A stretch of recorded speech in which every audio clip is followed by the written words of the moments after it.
Olá, tudo bem? Eu espero que esteja. E aqui a gente começa uma coisa muito interessante, que é um pequeno curso de hidrostática. Então, permita-me ser seu professor e vamos começar.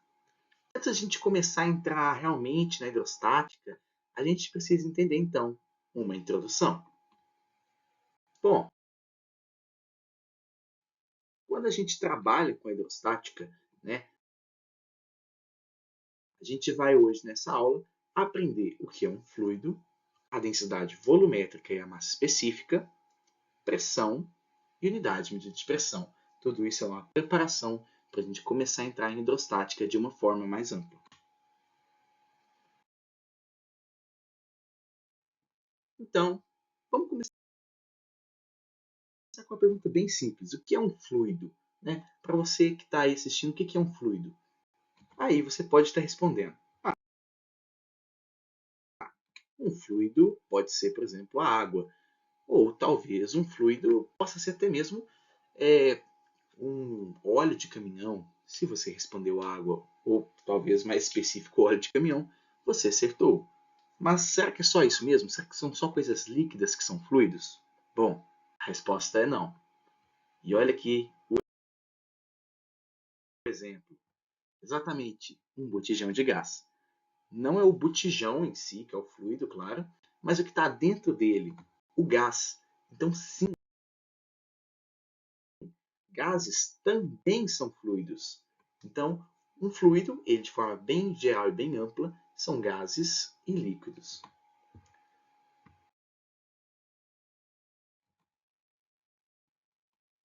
Então, alguns exemplos que a gente pode ter é a nossa atmosfera, que é composta ali por gases, né? Também um balão de gás hélio, por exemplo, ele é um bom exemplo de um fluido. O hélio que está dentro dele é um fluido. Mercúrio também pode ser considerado um fluido. Não esse Mercúrio planeta, mas esse Mercúrio aqui, o Mercúrio metal. Né? O Mercúrio que é, inclusive, uma curiosidade, é um dos únicos metais que são encontrados, um dos únicos não, o único metal que é encontrado na forma líquida na temperatura ambiente. Então, como ele está na forma líquida, então quer dizer que ele é um fluido também. E vale ressaltar também que o ferro, por exemplo, né, como exemplo aqui, ele também pode ser um fluido se ele estiver fundido, né, se ele estiver superaquecido, ele estiver em estado líquido. Aí ele é um fluido também. Mas na temperatura normal, ambiente, com estado sólido, ele não é um fluido. E a gente pode ter, por exemplo, aqui o álcool. Ele é um fluido. Mas aí fica a pergunta: o que a atmosfera, o gás hélio que está dentro de um balão, o mercúrio e o álcool têm em comum? Por que eles são caracterizados como fluidos? Né? Então, vamos entender exatamente isso. A definição exata de um fluido é uma substância com capacidade de fluir. Aí você deve estar pensando assim: nossa, mas que coisa mais óbvia. Mas é exatamente por ser óbvio que é simples. Então, além disso, a gente pode definir um fluido como aquilo que se deforma continuamente quando está submetida a uma tensão constante. Ele se adapta também à forma do recipiente que o contém. Então, ele não vai ter forma definida. Então, você consegue perceber que o gás hélio, a atmosfera terrestre, o álcool, a água, a graxa do caminhão, enfim, tudo isso eles têm a capacidade de fluir, eles vão se adaptar quando submetidos a uma tensão qualquer, uma força, né? Eles também vão ter uma adaptação à forma do recipiente que os contém e eles também não vão ter uma forma definida. Por que eles não têm uma forma definida? Porque vai depender do recipiente, né? Então, vamos ver aí um exemplo bem claro para você entender essa questão. Vamos supor que eu compro uma garrafa de água aí de 5 litros. E essa garrafa de água de 5 litros eu chego em casa e despejo ela numa jarra. E aí depois eu quero pegar um copo de água. Você observa que aí, o fluido que a gente está estudando, nesse caso que é a água, ela sai de uma garrafa de água de 5 litros, vai depois para uma jarra e vai depois para um copo. Observe que a forma dessa água ela muda, né? Ela depende do recipiente que a contém. Então ela não tem uma forma fixa. E agora nós vamos ver um pouco sobre densidade e massa específica.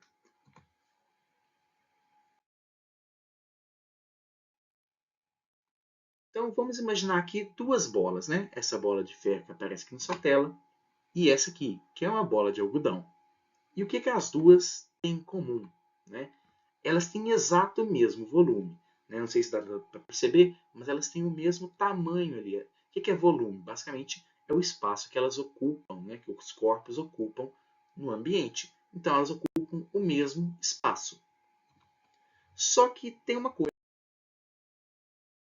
que as diferencia. Se eu te perguntar assim, qual delas que é a mais pesada? Né? Muito provavelmente você vai responder que é a bolinha ali de ferro. Exatamente, mas por que ela é mais pesada? E aí você vai me responder que é porque a bolinha de ferro ela vai ter mais massa em um certo espaço que a bolinha de algodão. E é isso que é a definição, é isso que é o conceito de densidade de forma bem básica. É basicamente a gente ter uma certa massa em um certo espaço. Então, o que a gente vai diferenciar essas duas bolas vai ser a massa delas, que é diferente, mas também a densidade. E aí, a gente pode partir, depois de explicado isso, para a fórmula da densidade, que é muito simples. Então, a fórmula da densidade é a densidade que é igual a massa dividido pelo volume. Simples assim, sem mais problemas. Você pode encontrar essa fórmula também de algumas outras formas, né? Se você mexer ali, brincar com essa fórmula, você pode encontrar, por exemplo, que a densidade vezes o volume é igual a massa, né? Você consegue brincar com a fórmula. Mas essa então aqui é essa fórmula da densidade. E a gente pode ter algumas unidades de medida para a densidade. As principais aqui que eu coloquei é grama por centímetro cúbico, quilos por litro, gramas por decímetro cúbico. Vale ressaltar uma coisa muito importante que a gente vai ver, inclusive, mais detalhadamente, que é em relação a litro, decímetro cúbico e metro cúbico.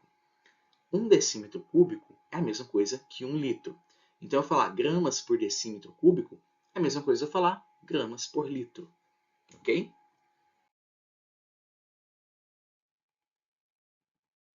Então, observe que um decímetro cúbico vai ser igual a um litro. E aqui está a tabelinha que eu falei com vocês. Observe ali que tem um decímetro cúbico. Vou até pegar o computador a laser. Um decímetro cúbico está aqui. Quer dizer que se eu quiser saber quantos litros tem um metro cúbico, né, e eu sei que um decímetro cúbico vale um litro, quer dizer que um metro cúbico são 1000 litros. Porque observe, a gente tem aqui ó, que passar por 1000. Por que 1000? Por que tem esse valor 1000? É porque está 10 a 3. Né? Então está ao cubo, então é 10 vezes 10 vezes 10. Por isso 1000. Então, um metro cúbico, você guarde aí, é igual a 1000 litros. E agora vamos para o conceito de massa específica, que pode confundir muito com o conceito de densidade. Inclusive, a fórmula dela é muito parecida. Né? Olha aí, a massa específica é igual a massa dividido pelo volume. Mas o que vai diferenciar, então, a massa específica da densidade? Né? Para diferenciar essas duas fórmulas, é uma coisa muito simples. A densidade ela vai ser de um corpo. Então, por exemplo, um corpo ele pode ser composto de vários materiais. Então, a densidade de um corpo é a somatória ali das densidades de todos os componentes dele. Mas a massa específica não, a massa específica é do material. Então, eu calculo, por exemplo, a massa específica do ferro. Eu calculo, por exemplo, a massa específica do algodão. Eu calculo a massa específica de materiais. Eu posso calcular, por exemplo, a massa específica da madeira. Mas eu não posso calcular a massa específica de uma bola composta por diferentes materiais. Um exemplo muito claro, eu vou até pedir licença para desenhar aqui, é se eu tivesse uma bolinha de ferro e essa bolinha de ferro, dentro dela tem um espaço vazio. Então, nesse espaço vazio vai ter ar, né? Não é que vai estar vazio, vai ter ar. E aqui dentro vai ser ferro, né? Então, se eu te perguntar qual que é a massa específica e a densidade desse material, dando os dados, vai dar um valor diferente. Não porque você errou a conta, mas porque a massa específica você vai estar apenas querendo saber qual que é em relação ao ferro. Então, você está querendo saber só a parte do ferro. Já a densidade, não. É a do material. Então, você vai ter que considerar o ar aqui no centro dela. Ok? Dito isso, essa diferenciação, vamos deixar aí para você anotar essa questão, né? Então, densidade é usada quando se trata de corpos e a massa específica quando se trata de materiais. E vamos falar então agora um pouco de pressão, que é muito fácil de entender. Então, olha esse exemplo aqui interessante. Eu quero que você pegue sua mão e apoie ela na parede. A palma da sua mão inteira estendida na parede. E depois, não precisa ser com uma agulha para você não se machucar, mas com a ponta de um lápis. Coloca a ponta do lápis e pressiona ela no dedo. Qual que vai doer mais? É claro que é a ponta, né, do lápis ou da agulha que vai estar no dedo. E por que isso acontece? É por causa da pressão. A pressão exercida na ponta do dedo vai ser maior que a pressão exercida pela palma da mão na parede. Por isso as pressões serão diferentes. Então, observe também que isso então vai depender o quê? Da força colocada em uma área. A força da mão na área vai ser melhor distribuída, né? Se eu estiver colocando a mesma força da mão e no dedo, a mão na parede, o dedo na agulha, você vai perceber que por que o dedo vai machucar mais? Porque a área da agulha que tem contato com o dedo é muito pequena e a área da parede já é um pouco maior. Então, é isso que é a pressão está relacionada, com força e com área. Se a gente fala de força com área, aí está a fórmula da pressão. Pressão é igual a força dividido por área. E ela pode ser medida com algumas unidades, que é muito importante a gente destacar. Primeiro é o Pascal, temos também Newton por metro quadrado, e Newton por metro quadrado é a mesma coisa que Pascal. Lembrando aqui por que é Newton por metro quadrado. Newton por metro quadrado é porque força é medida em Newton no SI, e a área também vai ser medida em metro quadrado no SI. Por isso, Newton por metro quadrado, que também é Pascal, é a mesma coisa. Bar, PSI, essas duas aqui, só se tiver uma questão muito específica, alguma prova, alguma coisa assim que vai cobrar. Temos também ATM e milímetros de mercúrio, esses aqui já são um pouco mais cobrados. O milímetro de mercúrio é a mesma coisa que 760, o quê? 760 Pascal, ok? E o ATM é igual a 10 a 5 Pascal, ok? Então, um ATM é igual a 10 a 5 Pascal. Então, é importante que você saiba essas medidas, é importante que você saiba essas unidades, que você saiba trabalhar. E o milímetro de mercúrio, ele é um caso à parte. Normalmente ele vai te dar quanto que vale em ATM, né? Quanto que vai valer, ok? O que é o milímetro de mercúrio? Como a experiência que eles fizeram a uma atmosfera, a quantidade ali de milímetro, né, a milimetragem de mercúrio a 1 atm, cara, é o quê? O que 760 indica? Que vai dar 760 milímetros de mercúrio a cada 1 atm.